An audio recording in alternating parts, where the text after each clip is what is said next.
Magandang umaga sa ating lahat. Mainit at malinsangang panahon pa rin pong iiraw sa malaking bahagi po ng ating bansa dulot po yan ng easterlies o yung mainit na hangin galing sa Pacific. At kung mapasin po niyo sa ating latest satellite animation, kakaunti lamang yung mga mararanasan ng mga pagulan, more on mga localized thunderstorms lamang, ito po mga kulay dilaw at kulay pula. Samantala, base rin sa ating latest satellite animation, maniba na lamang doon sa kumpul ng ulap dun po sa Central Pacific Ocean, ay wala naman tayo nakikitang any weather disturbance na papasok ng ating Philippine Area of Responsibility sa susunod na 3 araw. Dahil po sa easterlies, asahan ng mainit na panahon sa malaking bahagi po ng Luzon na sinasamahan lamang po ng bahagyang maulap na kalangitan dito sa may eastern portions sa may Cagayan Valley, Aurora, Quezon, Bicol Region, habang fair weather conditions or madalas maaraw in many areas of Luzon kabilang po ang Metro Manila. Halos katulad ng weather conditions as yesterday Sunday, meron lamang mga isolated rain showers and thunderstorms lalo na sa may eastern side at asahan pagsapit ng tanghali ang mainit at malinsangan na panahon.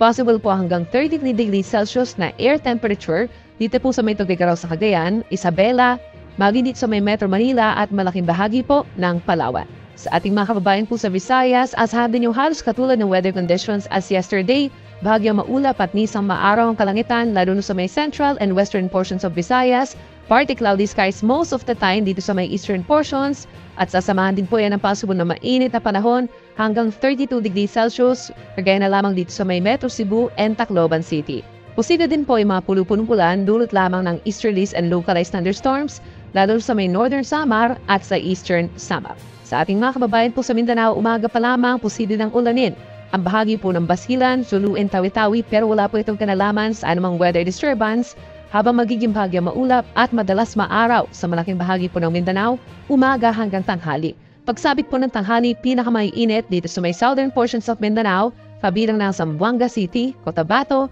Jensan, and Davao City hanggang 34 degrees Celsius. Then pagsapit po ng hapon hanggang sa gabi, ilang lugar ang magkakaroon ng mga paulan lalo na ang bahagi ng Caraga Region, Davao Region at lalawigan ng Bukidnon. Para sa mga naglalayag nating kababayan, wala tayong nakataas na gale warning dahil hindi po nakaka-apekto sa ngayon ang northeast monsoon or amihan pa. Pero simula po bukas ng hapon, magkakaroon tayo ng panibagong bugso ng northeast monsoon na siya magsisimula dito sa may extreme northern Luzon at pagsapit ng Wednesday and Thursday is possible po na magiging maalon na muli dito sa malaking baybayin po ng northern Luzon at affected na rin po ang silangang baybayin ng central, southern Luzon and Visayas. Tulad ng nabanggit ko kanina, posible po simula Tuesday ng hapon ang pagbugso ng northeast monsoon, then lalakas ito pagsapit po ng Wednesday, bahagyang hihina pagsapit na ng Thursday and Friday pero manunumbalik muli ang northeast monsoon pagsapit ng weekend. So kung dito sa Metro Manila, by tomorrow, fair weather conditions pa rin na madalas na maaraw ang kalangitan, then pagsapit ang Wednesday and Thursday, bahagyang maulap at nisang maulap ang kalangitan,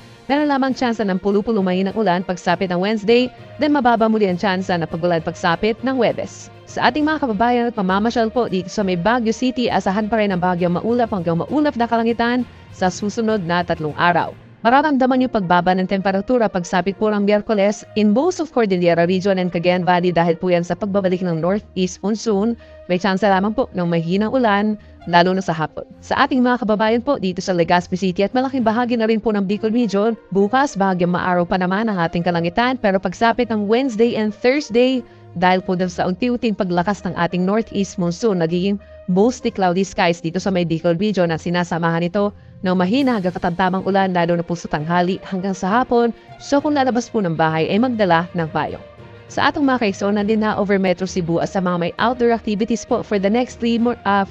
days pa, bahagyang maulap at minsan maulap din ang kalangitan, madalas maaraw sa umaga pero may mga localized thunderstorms pa rin po pagsapit po ng hapon hanggang gabi na nagtatagal ng 1 hanggang 2 oras. Panghuli sa atong mga kaisonan din na over Metro Davao, magiging mainit po sa susunod pa na 3 araw at asahan yung hanggang 34 degrees Celsius na maximum temperature sa tanghali. Kung nalabas po ng bahay, uminom ng maraming tubig at magdala ng pananggalang sa ulan, then posible lamang po ang mga localized thunderstorms lalo na sa may Davao de Oro and Davao Oriental.